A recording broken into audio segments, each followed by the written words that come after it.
नारद वीणा लेकर पहुंच गए शंकर जी के यहाँ।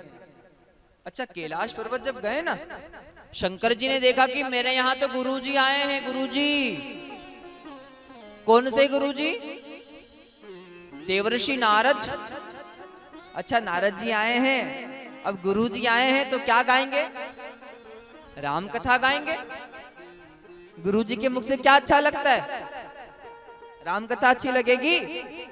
अब शंकर जी सोच रहे कि चलो सत्संग होगा, राम जी के गुण सुनेंगे थोड़ी देर। वीणा लाए हैं, करताल लाए हैं तो भजन सुनाएंगे। अब आए और भजन नहीं सुनाया, क्या सुनाया? राम कथा नहीं सुनाई, काम कथा सुना दी। कौन सी कथा? जो नहीं सुनाना था। ओ, शंकर भगवान को दुख हुआ बड़ा। बोले गुरुजी आपके मुंह से राम कथा अच्छी लगती है, काम कथा अच्छी। शंकर जी ने कहा आपने जो किया जो हुआ आप अच्छे हैं। बोले ये कह रहे कि मेरे पास कामदेव आया, मैंने क्षमा कर दिया, आपने तो क्रोध करके भस्म कर दिया था। शंकर जी ने कहा हाँ हाँ आप मुझसे श्रेष्ठ हैं, आप सन्यासी हो, मैं गृहस्थ हूं। आप अच्छा, बड़ा व्यक्ति कभी नहीं कहता कि मैं बड़ा हूं। कोई उच्च पद पर बैठा हुआ व्यक्ति कहता है कि मैं श्रेष्ठ हूं? वो दिखावा करता है? अरे बिना दिखावा करते 10-20 लोग आगे पीछे घूमते कि नहीं? और यूं लोग जाए 1 करोड़ की गाड़ी से ब्याह में, कितना की 1 करोड़ की गाड़ी से शादी में जाएंगे, खूब सारे गहने पहन के जाएंगे, ये आंगली भरियोड़ी महाराज 10 ही उंगलियों में खूब सोना पहन के जाएंगे, पर इनको कोई पूछता नहीं। पर कोई अधिकारी, कोई डीएम, कोई आईएएस, कोई आईपीएस, कोई तहसीलदार जब जाता है ना, सादे कपड़े पहन के जाता है, पर उनको कोई नहीं देखता। और अधिकारी के आगे पीछे सब दौड़ते हैं। तो जो खुद अच्छा होता है ना, उसको बताना नहीं पड़ता कि मैं श्रेष्ठ हूं। शंकर भगवान श्रेष्ठ हैं, तभी तो कह रहे कि नारद जी आप श्रेष्ठ हो। समझ जाना चाहिए था नारद जी को, पर नहीं समझे। अच्छा, शंकर जी ने एक और अच्छी बात कही। देखो नारद जी, आपने जो मुझे कहा ना, ठीक है मुझे कह दिया, कोई बात नहीं, आप मुझसे श्रेष्ठ हो, पर ये बात किसी और को मत कहना हो, उसमें आपका भला नहीं होगा। और विशेषकर किसी से कह भी दो तो चल जाएगा, पर विशेष ध्यान रखना विष्णु भगवान से भूलकर भी मत कह देना। तो मैं समझा रहा हूं, वो इलाज कर देंगे तुम्हारे।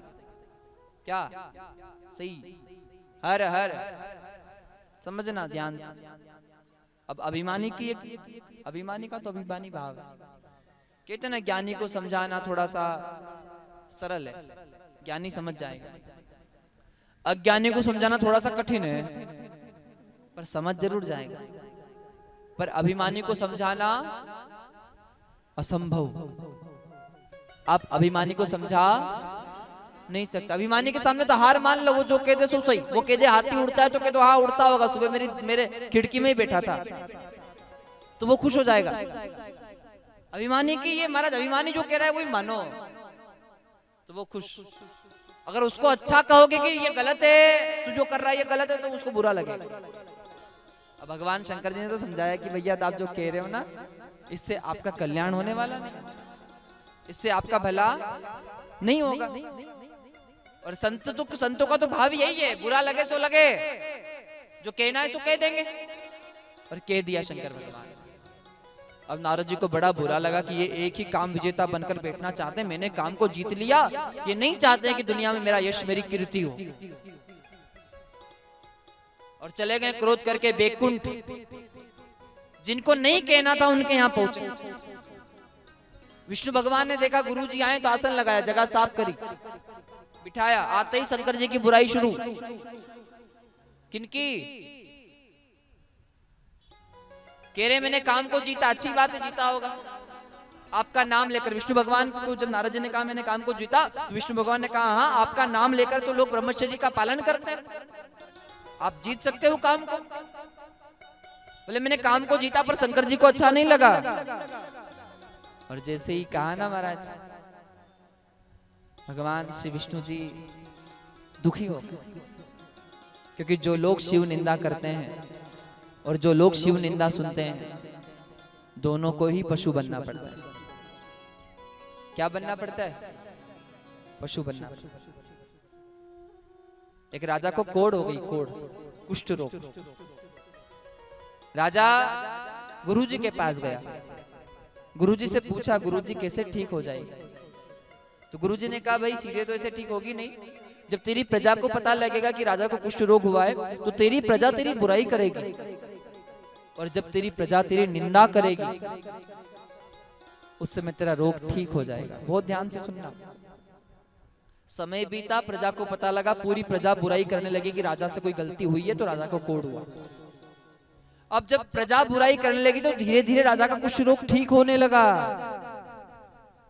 अब राजा पूरी तरह ठीक हो गया, गुरुजी के पास गया, बोले गुरुजी चमत्कार हो गया, मेरा रोग ठीक हो गया। पर हुआ कैसे?